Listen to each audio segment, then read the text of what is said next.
Oknum ormas itu marah karena cuma dikasih 10.000 oleh pedagang buah. Dia minta 50.000. Katanya, buat uang keamanan. Tapi yang dia nggak tahu, pedagang buah itu dulunya adalah atlet tinju. Yang satu pukulannya bisa bikin orang kapok seumur hidup. Apa yang terjadi selanjutnya? Apakah si penjual buah akan memberi salam olahraga kepada oknum preman berkedok ormas yang salah pilih lawan? Sebelum lanjut ke dalam ceritanya, seperti biasa, absen dulu di komentar ya.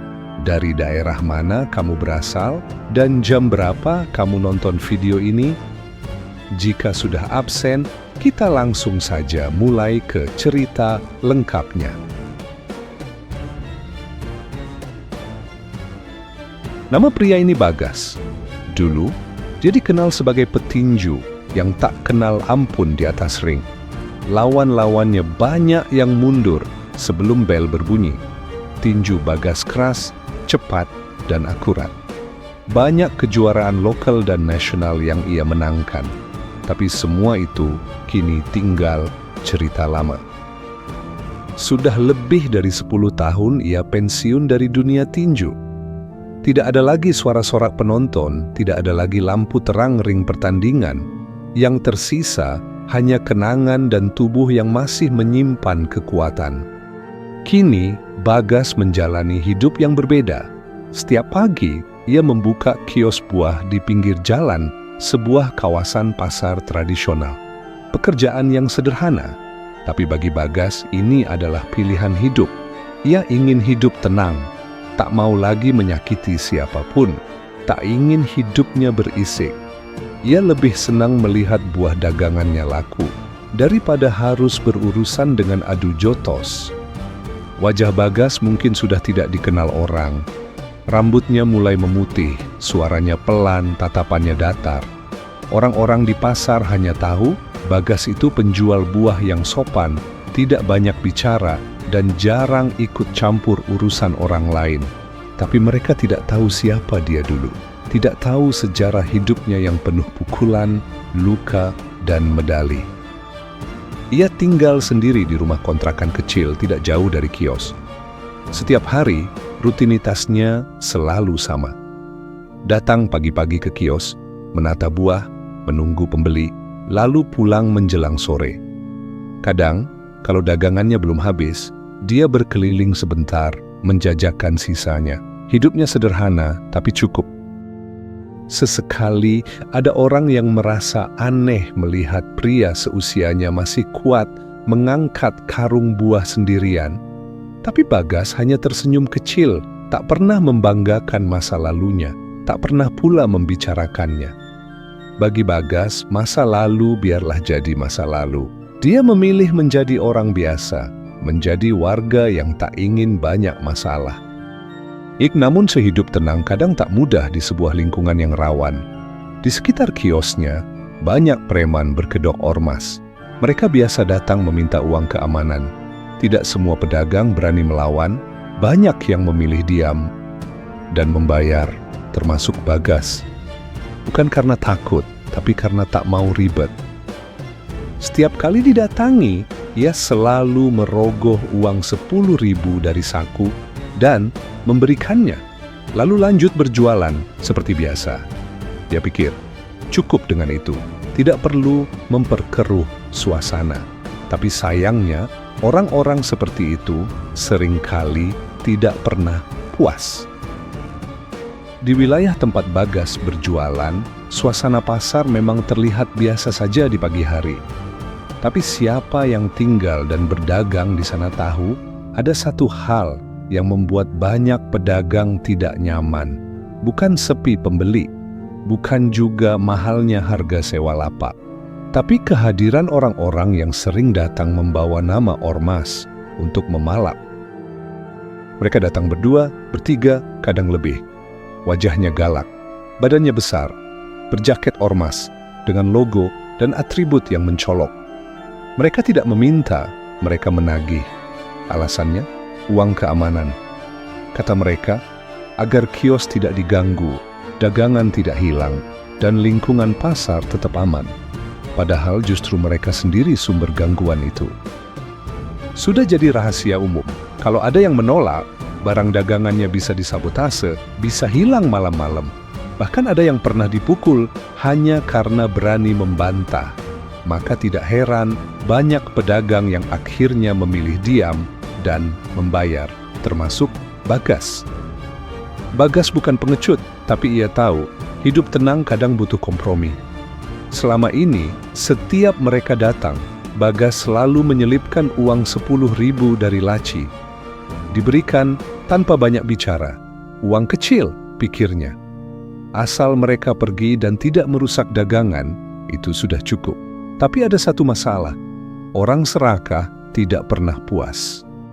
Satu siang, 2 orang oknum ormas datang. Bukan wajah baru. Sudah beberapa kali mereka mampir ke kios Bagas. Tapi kali ini, nada bicaranya lain. Lebih tinggi, lebih memaksa. Mereka meminta lebih dari biasanya. Katanya, sekarang 10.000 nggak cukup buat jaga pasar, Bang. Tambah dong, 50 kek, Ma. Bagas tetap tenang. Ia keluarkan uang 10.000 seperti biasa. Diberikan dengan senyum kecil. Tapi si oknum tidak terima. Uangnya dikembalikan, diletakkan kasar di atas meja. Kalau cuma segini, jangan salahin kalau kios abang nanti rusak, ucapnya sambil menatap tajam. Beberapa pedagang di kios sekitar melirik. Tapi semua diam, mereka tahu urusan seperti ini sensitif. Salah bicara bisa ikut kena. Bagas menatap mata si oknum. Tatapannya datar tapi keras. Ia tidak mengangkat suara, tidak juga memaki. Hanya satu kalimat yang keluar, pelan tapi jelas. Kalau mau merusak silakan, tapi jangan berharap saya diam terus. Ucapan itu membuat si oknum sedikit mundur. Mungkin tidak terbiasa diperlakukan tanpa takut. Mungkin juga meremehkan pria tua berambut putih itu. Tapi sebelum pergi, mereka sempat berbisik satu sama lain. Dan saat melangkah menjauh, terdengar satu kalimat ancaman yang sengaja dikeraskan. Tunggu aja, Bang. Nanti kita datang lagi. Rame-rame. Hari di situ kios Bagas kembali tenang. Tapi ketenangan itu seperti permukaan air sebelum badai datang. Sesuatu sedang menunggu untuk meledak. Dan Bagas tahu, kali ini dia mungkin tidak bisa hanya diam. Hari berikutnya datang seperti biasa. Tapi di balik senyum sopan yang Bagas berikan ke pelanggannya, pikirannya tetap waspada. Ia tahu, ancaman kemarin bukan gertakan kosong. Benar saja, sekitar pukul 11 siang, tampak 3 orang pria datang. Wajah mereka tak asing. 2 di antaranya adalah oknum ormas yang kemarin sempat ribut soal uang 10.000. Tapi kali ini mereka datang tidak hanya berdua. Ada 1 orang tambahan. Mereka datang langsung ke arah kios Bagas. Tanpa senyum, tanpa salam. Langsung berdiri di depan meja buah. Gimana, Bang? Udah mikir ulang belum? Ucap salah satu dari mereka sambil menepuk meja kayu. Bagas tetap tenang. Ia ambil uang 10.000 dari saku bajunya. Diletakkan di atas meja seperti biasa. Ini seperti biasa, jawab Bagas pendek. Orang itu menatap uang itu sebentar, lalu tertawa kecil sambil mengejek. Masih aja 10.000, Bang. Pasar ini nggak aman kalau kita nggak jaga. Abang kan dagang tiap hari di sini. Jangan pelitlah. Bagas menatap mereka satu persatu. Ia tahu, memberi lebih bukan jaminan aman. Justru itu memberi sinyal bahwa mereka bisa menekan lebih jauh. Saya dagang tenang selama ini, bukan karena kalian jaga, tapi karena saya nggak pernah ganggu siapa-siapa, ucap Bagas pelan. Salah satu dari mereka mulai kehilangan sabar. Tangannya menyenggol timbangan buah. Timbangan itu goyah, nyaris jatuh ke lantai. Bagas tetap duduk. Wajahnya belum berubah. Tapi urat di lehernya mulai terlihat. Abang nggak usah sok bijak ya. Abang pikir abang siapa? Kalau abang nggak mau ikut aturan, kita bisa bikin tempat ini porak-poranda kapan aja, kata salah satu dari mereka dengan nada mengancam. Para pedagang di sekitar mulai memperhatikan. Beberapa mengintip dari balik lapak. Tapi seperti biasa, tak ada yang berani ikut campur. Bagas berdiri pelan. Ia ambil kembali uang 10.000 itu dan dimasukkan ke saku. Saya nggak akan bayar lebih. Kalau kalian mau rusak dagangan saya, silakan. Tapi jangan pikir saya nggak akan balas. Mereka terdiam sejenak. Mungkin tidak menyangka pria yang selama ini selalu diam, kini mulai berbicara tegas. Tapi mereka tetap mencoba menakut-nakuti. Bang, saya kasih tahu baik-baik. Kita balik lagi rame-rame. Jangan salahin kita kalau tempat ini nggak bisa dagang besok. Tanpa menunggu jawaban, mereka pun pergi. Dari kejauhan, terdengar lagi suara ancaman kecil, cukup untuk menimbulkan rasa tak nyaman. Bagas kembali duduk. Nafasnya perlahan ditarik panjang. Ia tahu ketenangan ini tinggal hitungan jam. Ancaman sudah dilontarkan. Dan kali ini, sepertinya mereka akan benar-benar datang dengan jumlah lebih banyak. Di sekitar pasar, para pedagang mulai berbisik. Mereka melihat sesuatu berubah pada diri Bagas. Mungkin bukan wajahnya, tapi sorot matanya. Seolah ada sesuatu yang sudah lama dikunci dan kini mulai terbuka kembali. Ancaman yang datang siang tadi bukan yang pertama, tapi jelas berbeda. Kali ini mereka tak main-main. Ada nada kesungguhan dalam kata-katanya. Dan Bagas tahu itu bukan gertakan biasa. Ia mengingat masa mudanya, saat dirinya masih berdiri di atas ring tinju. Waktu itu, setiap ancaman ditanggapi dengan persiapan, setiap tekanan dijawab dengan ketenangan. Ia tidak akan menyerang lebih dulu. Tapi begitu serangan datang, maka hanya satu prinsip yang berlaku. Jangan beri celah untuk bangkit lagi. Namun sekarang, Bagas bukan lagi petinju. Ia hanya pedagang buah. Hidupnya bukan untuk bertarung, tapi bukan berarti ia lupa cara bertarung. Dan keesokan harinya Bagas kembali membuka kios lebih awal. Ia tetap seperti biasa, menyapa pelanggan, menyusun buah dengan rapi. Tapi hari ini ada sedikit perubahan. Ia tak hanya bersiap untuk berdagang, ia juga bersiap untuk bertahan. Menjelang siang, seperti yang sudah ia duga, keributan itu benar-benar datang. Dari arah ujung gang, 6 orang pria berjalan ke arah kiosnya. Kali ini jumlah mereka 2 kali lipat dari sebelumnya. Berjaket ormas, beberapa membawa balok kayu. Langkah mereka cepat, nada suaranya tinggi, dan pandangan mereka tertuju penuh ke arah Bagas. Pedagang lain langsung menyingkir. Beberapa menutup kios lebih awal. Mereka tahu kali ini bukan hanya ancaman. Saat para oknum itu tiba di depan kios, salah satu langsung mengangkat tangan, menunjuk ke arah dagangan.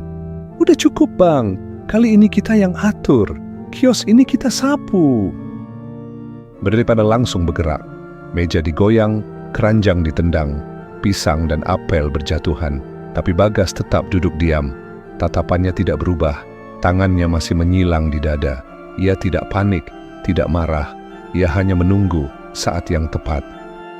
Salah satu dari mereka mendekat, menarik kerah baju Bagas. Dan saat itulah semua berubah. Bagas berdiri, gerakannya cepat. Dalam satu putaran, satu serangan telak mendarat di rahang si penyerang. Tubuh besar itu roboh seketika. Suasana langsung hening. Tidak ada yang menyangka pria tua itu bisa menyerang secepat itu. Tapi sebelum yang lain sempat bereaksi, 2 serangan lagi menyusul. Keras, akurat, dan langsung mengenai 2 orang lainnya. 3 orang tumbang dalam hitungan detik. 3 sisanya ragu, tapi terlambat. Bagas tidak memberi waktu. Sebuah tendangan menyapu kaki salah satu, dan uppercut keras menghantam dada satu lagi. Hanya 1 orang yang tersisa, dan ia langsung lari tanpa menoleh. Bagas berdiri di tengah kios yang berantakan, nafasnya mulai berat, tapi matanya tajam. Seisi pasar hening, lalu pelan-pelan mulai ramai. Orang-orang keluar dari balik lapak. Wajah-wajah terkejut, bingung, dan kagum. Diam bukan berarti takut, dan hari itu semua orang menyaksikan sendiri bahwa pria penjual buah itu bukan orang biasa. Keesokan paginya, pasar berubah. Biasanya yang menjadi bahan obrolan adalah harga cabai atau stok bawang dari distributor. Tapi hari itu, semua mulut sibuk membicarakan satu hal, Bagas. Penjual buah yang kemarin menghabisi 5 orang preman ormas dengan tangan kosong. Tak ada yang menyangka, selama ini Bagas dikenal sebagai pedagang pendiam. Tidak banyak bicara, tidak pernah ikut ribut, apalagi melawan. Tapi kemarin, semua mata melihat, satu persatu, oknum pemalak itu jatuh seperti pohon ditebang. Cepat, tepat, tanpa ampun. Video amatir yang direkam salah satu pedagang menyebar di grup WhatsApp pedagang pasar, lalu merembet ke grup RT. Dalam beberapa jam, video itu sudah beredar luas, bahkan ada yang mengunggahnya ke media sosial. Judulnya singkat, "Preman kalah oleh penjual buah." Sontak nama Bagas jadi buah bibir. Beberapa menyebutnya Pak Bagas si tangan baja. Yang lain menyebutnya legend yang pensiun terlalu cepat. Tapi bagi para pedagang yang selama ini tertekan oleh aksi premanisme, Bagas jadi simbol keberanian. Pedagang yang selama ini bungkam mulai bicara. Mereka cerita bagaimana selama bertahun-tahun dipalak tiap minggu. Ada yang harus tutup karena tak sanggup bayar uang keamanan. Ada pula yang diam-diam sudah pasrah kalau satu hari nanti dagangannya dirusak. Tapi semua berubah sejak kemarin. Hari itu, para oknum ormas tidak terlihat batang hidungnya. Kios-kios yang biasanya mereka datangi, kini dibiarkan begitu saja. Tidak ada tagihan, tidak ada ancaman, hanya ketenangan yang sudah lama hilang dari pasar itu. Bagas datang seperti biasa. Membuka kiosnya pagi-pagi, menyusun buah, menata keranjang. Tapi hari ini berbeda. Ia tidak lagi dianggap hanya penjual buah. Ia sudah jadi tokoh. Beberapa pedagang mendekat. Ada yang menepuk bahunya. Ada yang memberinya kopi. Seorang ibu penjual sayur bahkan menangis sambil mengucap terima kasih. Kata mereka, andai dari dulu ada yang berani seperti Pak Bagas, pasar ini nggak bakal segelap itu. Bagas hanya tersenyum. Ia tak banyak bicara. Menjelang siang, 2 petugas kepolisian datang. Mereka sudah melihat videonya, sudah mendengar cerita dari warga. Mereka tidak datang untuk menangkap, tapi untuk memastikan apakah Bagas baik-baik saja dan apakah ia ingin membuat laporan. Bagas hanya mengangguk. Ia tidak berniat melaporkan siapapun, tapi kalau pihak berwajib ingin menindak, ia akan mendukung penuh. Salah satu petugas berwajib sempat bertanya, "Pak Bagas, dulu atlet ya?" Bagas tersenyum kecil. "Dulu saya tinju, tapi itu sudah lama." Petugas itu tertawa pelan. "Kelihatan Pak, nggak mungkin orang biasa bisa bikin 5 orang tumbang kayak gitu." Dan sejak hari itu, Bagas tidak hanya dikenal sebagai penjual buah. Ia jadi penjaga pasar yang tak diminta, tapi sangat dibutuhkan. Berita tentang Bagas mulai menyebar ke luar wilayah pasar. Media lokal meliput, wartawan datang untuk wawancara. Mereka tertarik pada satu hal. Mengapa seorang mantan atlet tinju nasional memilih hidup sederhana dan mengapa baru sekarang ia melawan? Bagas tidak terlalu nyaman dengan sorotan. Ia menjawab secukupnya. "Saya cuma pedagang biasa. Nggak ada niat jadi pahlawan, cuma kemarin itu sudah keterlaluan." Tapi publik melihatnya berbeda. Bagi mereka, Bagas adalah contoh nyata bahwa kadang keberanian sederhana bisa mengubah banyak hal. Tak perlu orasi, tak perlu demo, hanya satu tindakan tegas cukup untuk membuat yang jahat mundur. Di sisi lain, para oknum ormas mulai ketakutan. Nama Bagas kini ada di mana-mana. Mereka tidak lagi berani datang ke pasar itu. Mereka tahu, kali ini bukan hanya Bagas yang siap melawan. Pedagang lain pun sudah mulai berani bersuara. Namun, ada satu hal yang tidak semua orang tahu. Bagas sebenarnya tidak bangga dengan apa yang terjadi. Ia menyesal harus menggunakan kekerasan lagi. Setelah bertahun-tahun berusaha hidup tenang, ia harus kembali menjadi orang lama yang ia tinggalkan. Sore itu, Bagas duduk sendirian di teras kiosnya. Ia memandangi tangan kanannya. Tangan yang dulu sering menyerang lawan di ring. Tangan yang sekarang kembali berbicara. Ia bergumam pelan, semoga ini yang terakhir. Bagas paham, hidup ini tidak selalu damai. Kadang, untuk menjaga ketenangan, kita harus berdiri melawan. Tapi ia juga sadar, kekerasan bukan solusi untuk semua masalah. Baginya, kemarin hanyalah peringatan. Jika mereka tahu diri, tidak perlu ada salam olahraga. Bukan ketenaran yang Bagas cari. Ia tetaplah pria sederhana. Setiap pagi, ia datang membuka kios, menyusun buah dengan sabar, menjawab sapaan pedagang lain dengan anggukan. Tak ada yang berubah dari sikapnya. Hanya satu hal yang sekarang lebih terasa, rasa hormat dari orang-orang di sekitarnya. Bahkan pengurus pasar datang khusus menemuinya. Mereka menyampaikan terima kasih secara resmi, menawarkan bantuan dan perlindungan. Tapi Bagas menolak segala bentuk penghargaan. Saya bukan siapa-siapa, saya cuma nggak mau lihat orang baik diinjak-injak, jawabnya pelan. Suatu malam, seorang pria parubaya datang ke kios Bagas. Berpakaian rapi, wajahnya asing, tapi sikapnya sopan. Ia memperkenalkan diri sebagai mantan pelatih Bagas. Sudah lama ia dengar cerita murid lamanya itu pensiun dan menghilang tanpa jejak. Aku tahu kamu nggak suka sorotan, ucap pelatih itu. Tapi kali ini kamu layak dapatkannya, Gas. Apa yang kamu lakukan kemarin, itu bentuk tertinggi dari kehormatan seorang petinju. Bagas terdiam sejenak, lalu menjawab lirih. Saya dulu bertarung buat menang, sekarang saya berdiri buat yang lain. Pelatihnya mengangguk, dan itulah juara yang sebenarnya. Hari-hari terus berjalan. Bagas tetap berdagang, tetap hidup tenang.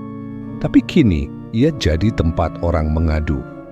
Beberapa pedagang datang padanya bukan untuk belanja, tapi untuk meminta saran. Ada yang curhat soal utang, ada yang bicara soal takut dilindas oleh preman lain di tempat berbeda. Bagas tidak selalu punya jawaban, tapi kehadirannya memberi rasa aman.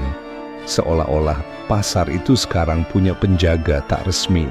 Bukan dari aparat, bukan dari organisasi, tapi dari seorang mantan petinju yang tahu persis cara menjaga harga diri tanpa kehilangan kemanusiaan. Dan para preman, mereka tak pernah kembali, mungkin karena takut, mungkin karena malu, tapi yang pasti mereka tahu di tempat itu mereka sudah kehilangan kuasa. Bukan karena hukum semata, tapi karena satu tangan yang dulunya dipakai untuk bertarung demi gelar, kini digunakan untuk melindungi orang biasa. Bagas tidak pernah mengklaim kemenangan.